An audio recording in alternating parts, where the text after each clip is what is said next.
কোনো গর্ভবতী নারী যদি পেত তারা রাস্তাঘাটে, তাহলে দুই বন্ধু মিলে এই গর্ভবতী নারীকে নিয়ে প্রতিযোগিতা করত।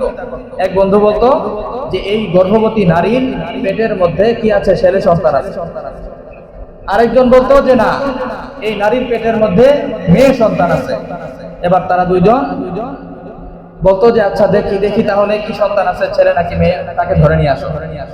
রাস্তার মধ্যে ওই নারীকে পেলে নারীকে ধরে নিয়ে আসে, করাত দিয়ে তার পেট কেটে বের করতো সেটা ছেলে সন্তান নাকি মেয়ে সন্তান। নাউজুবিল্লাহ। মানুষ এত খারাপ হয়ে গিয়েছিল, গালিগালাজ তো এটা ছোট্টখাট্ট বিষয়, মারামারি কাটাকাটি দাঙ্গা হাঙ্গামা, ফিতনা ফাসাদ এমন পর্যায়ে পৌঁছে গিয়েছিল যে এমন একটা অরাজকতা তৈরি হয়ে গিয়েছিল দুনিয়ার মধ্যে, যে সেই অবস্থাতে আল্লাহ পাক রব্বুল আলামিন চাইলেন যে এখন আমার প্রিয় হাবিব, আমার সাইয়্যিদুল মুরসালিন, সকল নবীদের সর্দার মুহাম্মদুর রাসূলুল্লাহকে দুনিয়াতে প্রেরণ করার সময় হয়ে গিয়েছে। সবাই চিৎকার দিয়ে বলেন না আল্লাহু আকবার।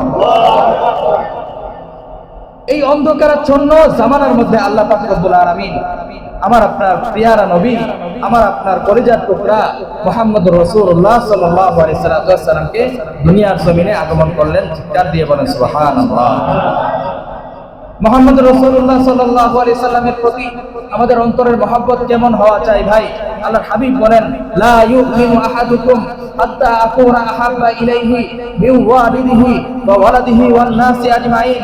তোমাদের মাঝে যেই উম্মতগুলো রয়েছে, আমি নবীকে যদি কোন উম্মত তার ছেলে সন্তান থেকে, তার মেয়ে সন্তান থেকে, তার স্ত্রী থেকে, তার পিতামাতা থেকে, যত আত্মীয় স্বজন রয়েছে সবার থেকে আমি নবীকে যদি বেশি মহব্বত তোমরা না করতে পারো, তাহলে তুমি ঈমানদারদের কাতারে থাকতে পারবে না। সবাই চিৎকার দিয়ে বলেন ঠিক কিনা?